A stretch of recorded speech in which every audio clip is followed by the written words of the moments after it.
is no older rivalry in the NBA than the Boston Celtics and the Philadelphia 76ers. Nick Stockton and Bill Russell reporting from the Spectrum. Julius goes in over Larry Bird. Welcome to Philadelphia, a city that really embraces the struggle, sometimes the strife even, that goes along with a championship drive. The Sixers' biggest rival is definitely the Boston Celtics. The Boston Celtics. I definitely think the Sixers' biggest rivals are the Boston Celtics. These two iconic franchises back in the mix. Hands down, from top to bottom, that's the team. They knocked us out of the playoffs last year. The ball game is over, and Boston is headed to the Eastern Conference Finals. That definitely makes them a rival. We only won one game. We're sleeping with that memory in our mind. I definitely think Boston's the other best team in the East. And that team's better. Hayward got it. The resurrection of Gordon Hayward continues. They got Hayward back. They got Kyrie Irving back. Irving for three. Whoa! Those are the guys we got to knock down. To be the man, you got to beat the man. Sixers and Celtics is going to be really a blast from the past for this city. It has been compelling and riveting every step of the way. I grew up with that rivalry. Dr. J against Larry Bird, Kevin McHale, Moses Malone. It's going to be crazy. It might even get a little heated. One of the more hostile environments in the NBA. They fight each other like World War II. Philadelphia and Boston. It will be a battle of wills. To see that rivalry rekindled, it's just great. It's always those types of rivalries that get everybody in the city excited. They say it's only a game, but you won't believe it if you're in Boston or Philadelphia. Boston want to let everybody know they're the best team in the East. Brown! Oh! Holy smokes! Sixers want to let everybody know we're the best team in the East. Process that! They both trying to make a statement. Neither team's going to want to lose and hand their fans an L. You can feel the anticipation of what they're getting ready to see. I know the second that game comes on, every Sixers fan in Philadelphia is going to be sitting down and watching that game. They got to watch out because I think the Sixers are definitely coming this year. Another Boston-Philadelphia classic. I guarantee you, we're going to take them out.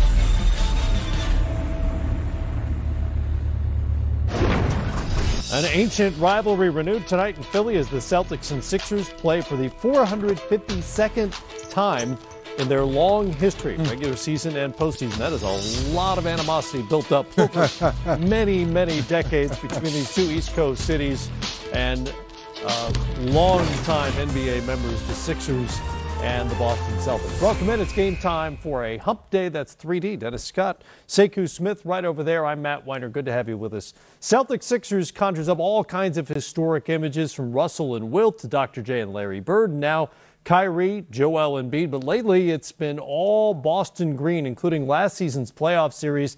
The C's have won 17 of 19 against Philly, including all three meetings so far this season. In the standings, it's Boston looking up at the Sixers right now. Philly third, 2.5 games up on Indy after gaining a full game last night with Philly winning and Indy losing in L.A. Boston is a half game back of the Pacers for home court in the first round. Here's Brad Stevens today on their fourth meeting of the season with Philly. Coach, what difference have you seen in the Sixers from the last time you played them? I know Tobias was here, but they got a few more games under their belt now. Yeah, I think you're going to get more comfortable playing together. They've got a lot of guys that can do a lot of things. I mean, how many times do you play against a starting five where everybody's averaging 18 or more? So, you know, it's an excellent group. They're hard to play against, and, you know, you got to be really, really on your toes on both ends of the floor. Kyrie said he anticipates missing a couple games the rest of the way. Do you have him on a similar plan as Al? You know, I haven't talked to him as much about it, but, you know, that would be in line with what we would have been thinking up to this point as well. So, you know, it's a fine line because of, you know, kind of where we are and in positioning and everything else. But at the same time, I think playing well and health, if you can be doing both going into the playoffs, that's a pretty good thing. Brad, at what point do you look at seeding? What point do you look at health? At what point do you just say, forget where we at? As long as we're playing good basketball, we'll just accept where we are. Yeah, you know, I think this is the bottom line. No matter if, you know, if we choose to rest Al in a game or Kyrie, you know, in a game, then we have other guys and we should be able to step in and play well. And we're approaching that with it's a great opportunity for those other guys too. I mean, we need everybody playing good when we go into that. And ultimately, you know, that's part of it. We've done that at times all year anyways. But it is, the seeding thing certainly comes into play because you're fighting for at least, potentially home court in the first round. But we've dug ourselves out of the opportunities past that if we're fortunate enough to advance. So I think ultimately, it's more important on how we're playing. Coach, they look more organized last night, even though Joel missed the game, in terms of the way they run their stuff or having their roles? Well, I mean, I think last night was probably tough because I think that, although you stick Amir in there and Amir knows what to do and he always does it really hard and well, and they play Bolden a little bit more, they play Boban some, and then they play with that lineup with Simmons at the 5 some, and that's unique too. So they've been doing that all year. I mean, Joel plays in his spurts and his stints, and then they mix it up. They've done that against us as well each of the last couple of years, and they do a good job of it. But they just look more comfortable within the whole group. But you can tell there's a lot more action for Jimmy and Tobias than maybe even a month and a half or 2 months ago. And credit them because they've really figured out how to make that all work. That's a heck of a group. Butler at the point like that. Butler plays at the top of the key some, usually off of a cut, so he has with a live dribble. They do some interesting wrinkles that we've played against in the past with some other teams where he comes from the block and gets a handoff, and then or he plays off of a middle pick and roll again with that live dribble. It makes it really tough. He draws fouls and he can make shots and he can get downhill on you. He's a hard guy to play against. Coach, we've heard over the years defense wins championships, but scoring's way up in the league.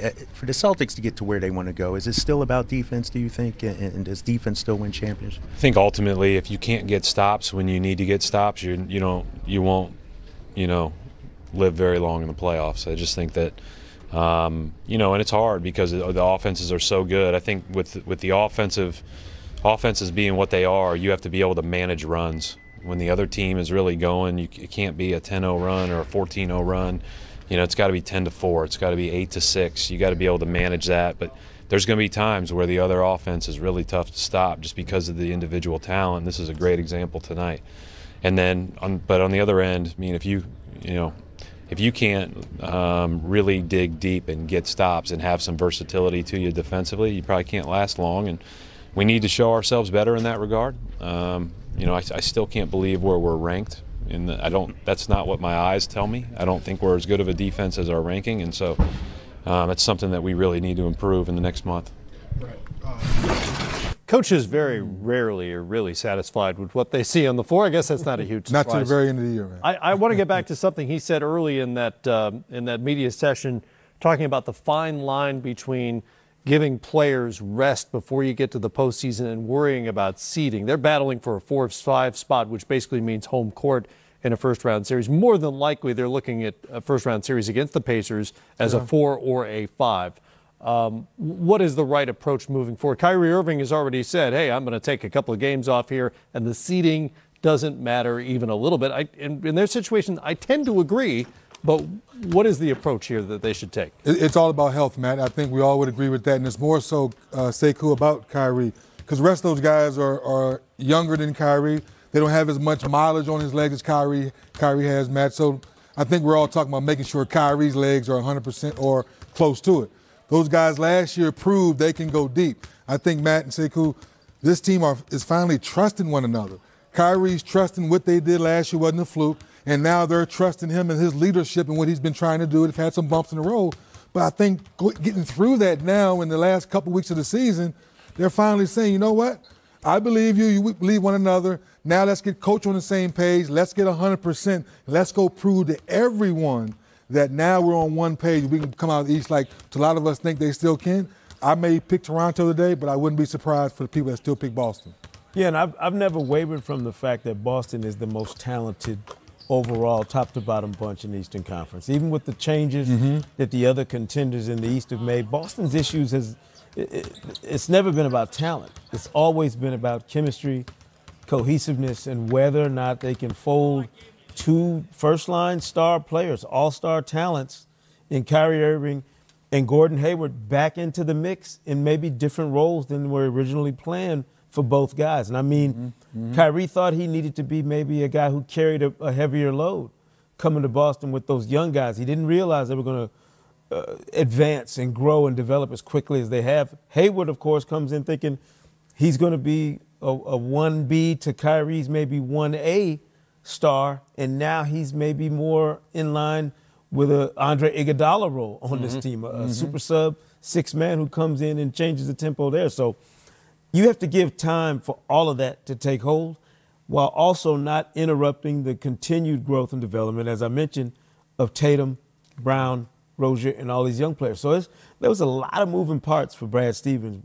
You know, in 3D, I think you think about this, think back to the way players used to establish themselves in this league. It usually meant, even if you were a prize rookie, you had to spend a year banging on somebody in practice to earn minutes. And that era is over. So roles are dispensed in different ways now. So therefore, the coach has to learn ways to adjust how his process might work for the times that we're dealing with. You mentioned Gordon Hayward, who had 26 in Boston's last win over Philadelphia. He is out tonight in the concussion protocol.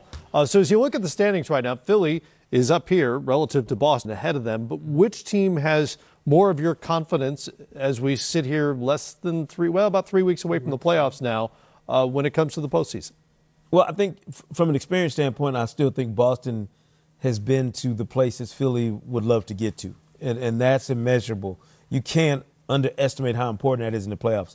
But when I'm just looking at which team has the one guy who I think could be the most dominant force on the floor in a series, it's Philly and Joel Embiid. I don't know that there's a player in the entire playoff field on any other team, one singular player who I could see being as dominant potentially as he could be in a series. Now, he'd have to do it to fulfill that. But I just think from a profile standpoint, who can affect the game on both ends of the floor, 3D, in the ways that Embiid can in terms of scoring, defense, the space he takes up, the burden he puts on the other team to defend him. I mean, he can come at you in so many different ways, and I don't know that there's anybody else by themselves that can do what Embiid could do to turn a series upside down. Now he's got to do it consistently. He's got to be on the floor if he has to do it. Right. No, he needs to be on the floor. And lastly, guys, it's guys like Jimmy Butler and Ben Simmons understand the same conversation that life's easier when we play through the big fella. And understand late shot clock situation. Jimmy, we might need to give you the ball. Go get us a bucket. Ben, don't worry about us talking about you shooting a jump shot. Dominate your matchup, rebounding, and cutting to the basket. But if you play through Embiid through the whole playoffs, yes, Matt, I take this team serious versus if they turn into a jump shooting team.